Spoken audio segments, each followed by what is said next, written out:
दोस्तों नमस्कार। कल हमने 15वें चैप्टर के ऊपर कुछ डिस्कशन किया था कि कैसे जो आम आदमी है या फिर आम मतदाता है, जो आम ग्राहक है, वो कैसे अज्ञानता से भरा हुआ है, कैसे वो सामूहिक चिंतन या फिर कलेक्टिव थिंकिंग से कैसे उसके वर्ल्ड व्यू बना है, कैसे उसके दृष्टिकोण या पर्सपेक्टिव बने हैं, कैसे उन सारी चीजों से वो प्रभावित है और उसका अपना कुछ भी ज्ञान नहीं है। उसका जो भी ज्ञान है वो दूसरों के ज्ञान को वो अपना ज्ञान मानता है और वो ज्ञान के भ्रम में जीता है। ये सारी चीजें हमने डिस्कस की थी। अब इसके बारे में इस चैप्टर पे थोड़ा सा और डिस्कशन हमारा बचा है। उसमें ये बात की गई है कि कैसे ना सिर्फ आम आदमी या साधारण मतदाता या ग्राहक अज्ञानता से भरा हुआ है, बल्कि जो व्यक्ति ऊंचे पदों पे बैठे हैं, है ना, वो भी कैसे अज्ञानता से भरे हुए हैं। जैसे कोई देश का प्रधानमंत्री हो सकता है या प्रशासक ब्यूरोक्रेट हो सकता है या फिर किसी बड़ी कंपनी का सीईओ भी हो सकता है, वो भी अज्ञानता से भरे हुए हैं।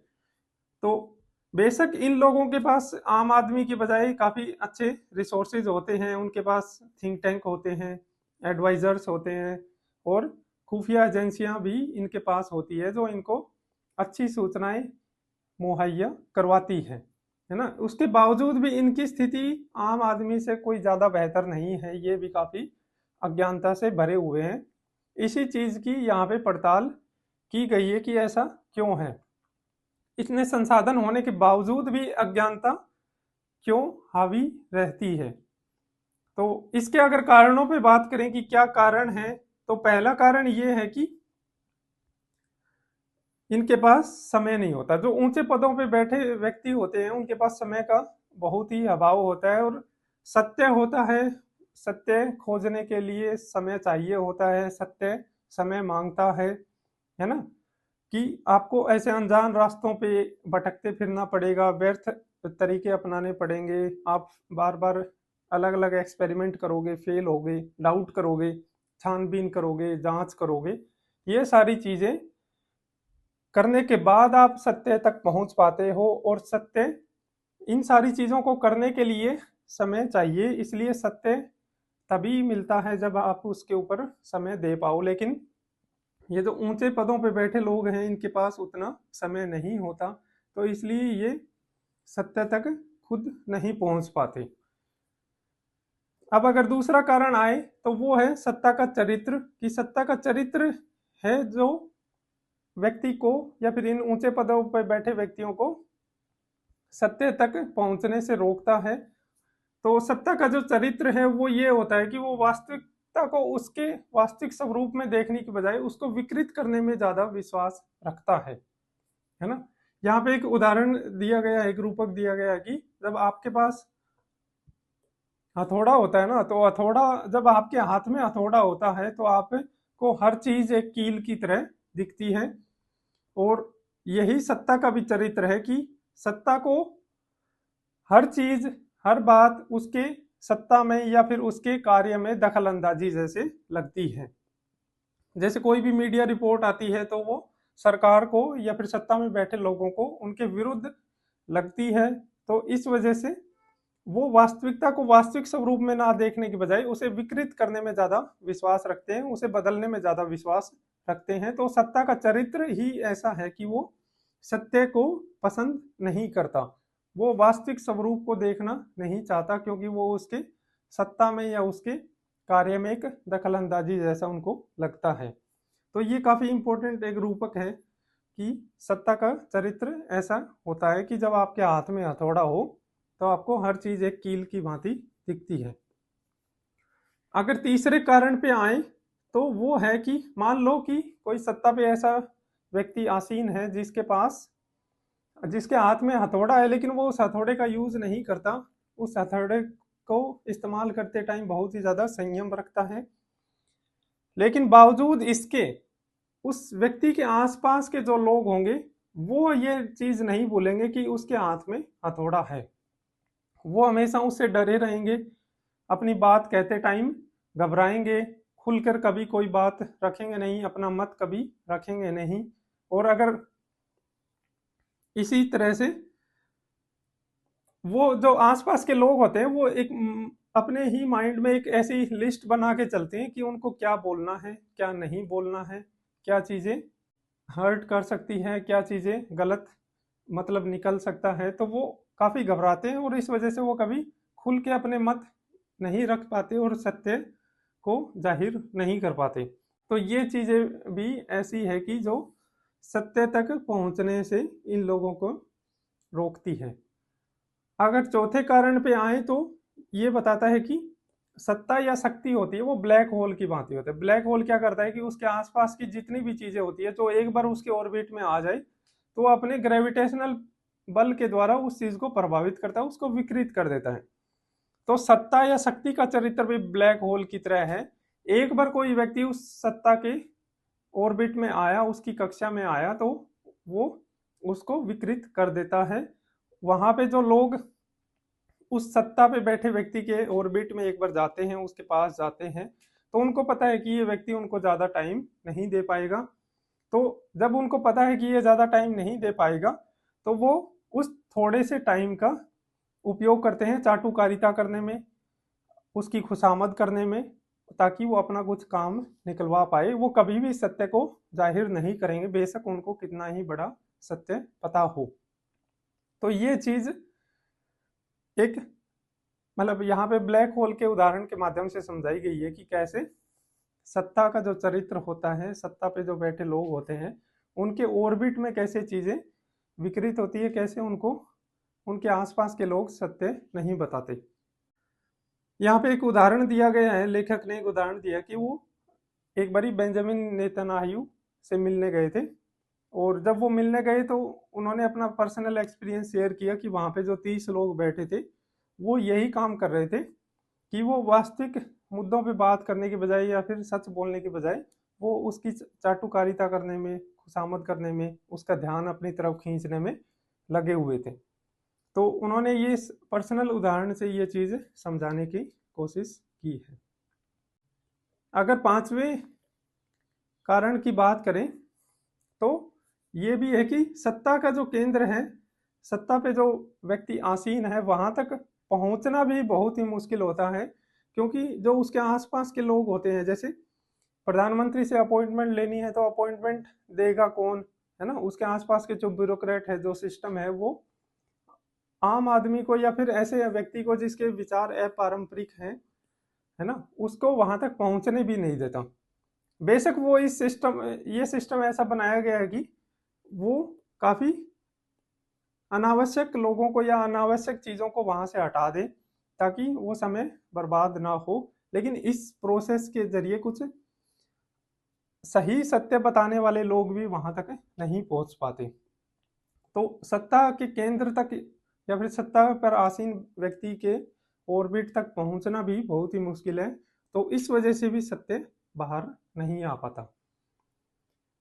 तो जो नेतागण होते हैं वो काफी एक दोहरे बंधन में बंधे होते हैं। पहला बंधन ये होता है कि सत्ता का केंद्र होता है, वहां पे उनको विकृत तस्वीर मिलती है, उनको सत्य का कभी पता नहीं चलता, उनके आसपास के लोग बताते नहीं है या फिर वहां तक कोई पहुंच नहीं पाता, और आसपास के लोग हमेशा चाटुकारिता करने में, खुशामद करने में व्यस्त होते हैं।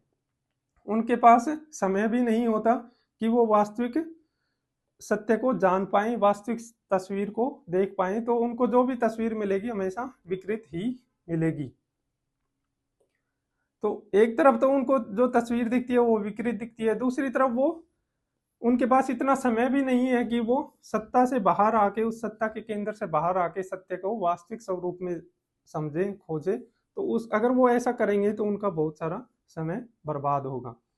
तो वो दोहरे बंधन में होते हैं, वास्तविक तस्वीर उनको दिखती नहीं है और समय उनके पास होता नहीं है सत्य को खोजने के लिए। तो फिर हम क्या करें, मतलब है ना, आम आदमी, आम ग्राहक, आम मतदाता भी अज्ञानता से भरा हुआ है, और जो ऊंचे पदों पे बैठे हुए लोग हैं वो भी सत्य तक या फिर ज्ञान तक पहुंच नहीं पाते, वो भी अज्ञानता से भरे हुए हैं। तब हम क्या करें? और टाइम के साथ दुनिया तेजी से बदल रही है और ज्यादा कॉम्प्लेक्स होती जा रही है, और ज्यादा जटिल और पेचीदा होती जाएगी, और हमारी अज्ञानता का दायरा है वो और ज्यादा बढ़ेगा। तब ऐसे में क्या करें? तब ऐसे में हमें क्या करना है? सुकरात ने जो कहा था आज से 2000 साल पहले कि हम अपनी अज्ञानता को स्वीकार करें, है ना। सुकरात ने कहा था कि मैं एक चीज जानता हूं कि मैं कुछ नहीं जानता, है ना, या फिर मैं एक मामले में ज्ञानी हूं कि मैं ये जानता हूं कि मुझे कुछ नहीं पता। तो हमें भी सुकरात जैसा बनना होगा, हमें हमारी अज्ञानता को स्वीकार करना होगा। तो पिछले भाग में हमने समझा था कि कैसे व्यक्ति अज्ञानता को स्वीकार ही नहीं कर पाता, उसे अपने अज्ञानता का पता ही नहीं चल पाता, क्योंकि उसके आसपास के लोग भी उसको वही बातें बताते रहते हैं जो उसकी दृष्टि से मेल खाती है, और जो न्यूज फीड वो देखता है, सोशल मीडिया वो चलाता है, उससे भी उसको वैसी ही न्यूज मिलती है जैसे उसके विश्वास है पहले से, और वो इको चैम्बर बनता जाता है और उसके विश्वास और मजबूत होते रहते हैं। तो उसकी अज्ञानता और ज्यादा पोषित होती रहती है और वो कभी अपनी अज्ञानता को स्वीकार नहीं कर पाता। तो इसका यही समाधान है कि हम सुकरात की बात को याद रखें और अपनी अज्ञानता को स्वीकार करें, है ना। जो सुकरात ने आज से 2000 साल पहले कही थी कि हम अपनी अज्ञानता को स्वीकार करें, तभी हम ज्ञान की तरफ और सत्य की तरफ बढ़ पाएंगे और तभी हम सही चीजें कर पाएंगे। लेकिन फिर न्याय और नैतिकता का क्या होगा अगर हम अज्ञान से भरे हुए हैं और हमें ये पता हो कि हमें कुछ नहीं पता? तब न्याय और नैतिकता कैसे सफल होगी, कैसे संभव होगी?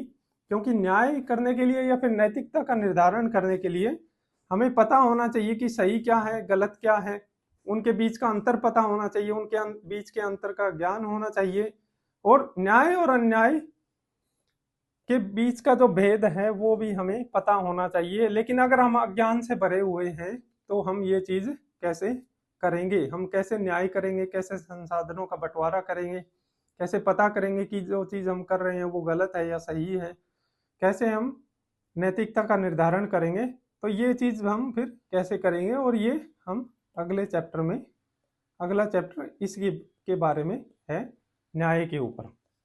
तो ये हम अगले चैप्टर में डिस्कस करेंगे। अगर बात करें कि ये जो हमने चीजें सीखी है ये निबंध में आप कैसे, कहाँ इस्तेमाल कर पाएंगे, है ना, कि निबंध में आप इसको किस तरह से यूज करें ताकि आपका निबंध ज्यादा बेहतर हो, एनालिटिकल हो, विश्लेषण उसमें अच्छा हो और एक पढ़ने वाले को भी वो प्रभावित कर सके। तो इसके लिए ये चीजें जो अभी तक हमने सीखी थी, एक तो यही कि सत्य तक पहुंचना कितना मुश्किल होता है, ये चीज हमने इस पूरे चैप्टर में देखी है।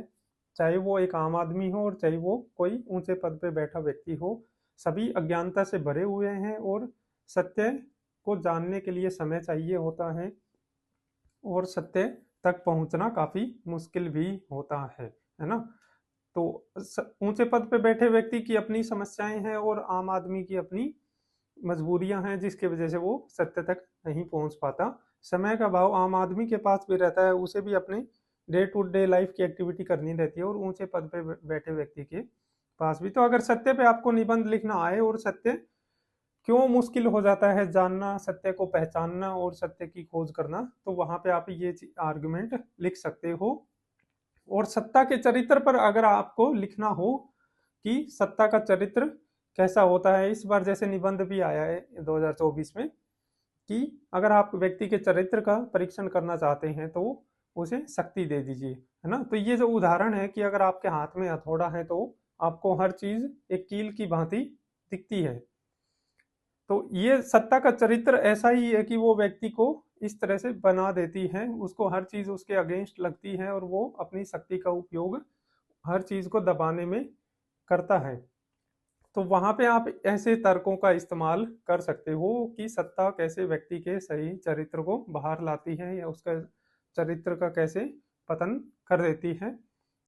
तो सत्य के ऊपर अगर आपको बात करनी हो, अज्ञानता पे बात करनी हो, विवेक पे बात करनी हो, है ना, नीति निर्माण पे बात करनी हो कि कैसे जो ऊंचे पद पे बैठे व्यक्ति हैं वो भी गलत नीतियां बनाते हैं क्योंकि उनको अज्ञानता होती है, उन्हें सही चीजें पता नहीं होती, वो अज्ञानता से भरे होते हैं, उनके आसपास के बैठे लोग अपना हित साधने में लगे रहते हैं, उनको सही चीजें बताते नहीं हैं। तो ब्यूरोक्रेसी वगैरह पे भी अगर बात आए कि ब्यूरोक्रेसी कैसी होनी चाहिए, नौकरशाही कैसी हो कि वो ऊंचे पद पे जो बैठा व्यक्ति है जो नीति निर्माण कर रहा है उस तक सही फैक्ट और सही चीजें वहां तक पहुंचाए ताकि वो सत्य के आधार पर निर्णय ले सके। तो ब्यूरोक्रेसी के बारे में अगर आपको बात करनी हो कि ब्यूरोक्रेसी निर्भीक होनी चाहिए, है ना, निडर होनी चाहिए कि वो अपनी बातें सही से ऊपर तक पहुंचा पाए, वास्तविक स्थिति, वास्तविक तस्वीर को आगे तक, आगे ऊपर बैठे लोगों को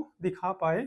तो ये चीज़ यहाँ पे इस तरह से लिख सकते हो। और ब्लैक होल वाला जो ये एक रूपक है, ये भी आप इस्तेमाल कर सकते हो कि कैसे सत्ता का चरित्र है वो लोगों को अपनी तरफ खींचता है, और उसके ऑर्बिट में आने के बाद लोग कैसे बदल जाते हैं, उनका स्वरूप कैसे बदल जाता है, वो उनका चरित्र कैसे बदल जाता है, कि कैसे वो अपने फायदे के लिए वो काम करने लगते हैं।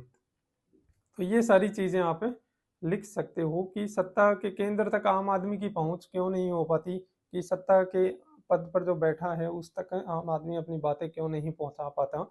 ये सारी चीजें, मीडिया की अगर आपको बात करनी हो, स्वतंत्र मीडिया का महत्व और ये सारी चीजें, तो वहां पे भी आप ये तर्क लिख सकते हो।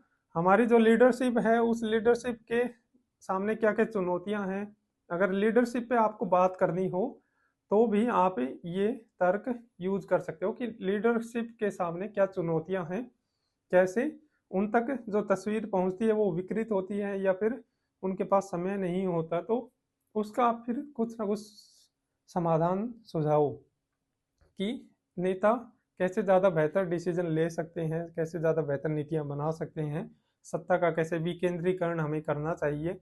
एक ही व्यक्ति के पास सारी सत्ता नहीं होनी चाहिए, सत्ता जितने हाथों में बटी होगी उतना ही ज़्यादा बेहतर उसका उपयोग होगा।